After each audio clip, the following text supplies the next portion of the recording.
أعوذ بالله من الشيطان الرجيم. بسم الله الرحمن الرحيم. بلى من كسب سيئة وأحاطت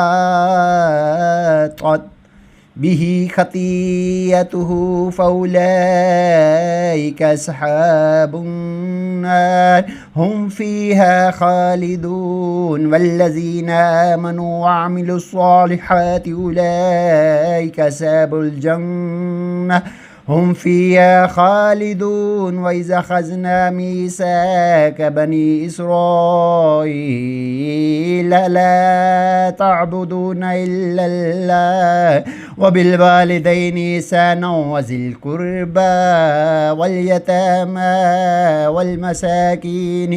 والمساكين وقولوا للناس حسنا وأقيموا الصلاة وآتوا الزكاة ثم توليتم إلا قليلا منكم وأنتم موردون. آمنت بالله صدق الله العظيم وصدق رسوله النبي الكريم ونحن على ذلك من الشاهدين.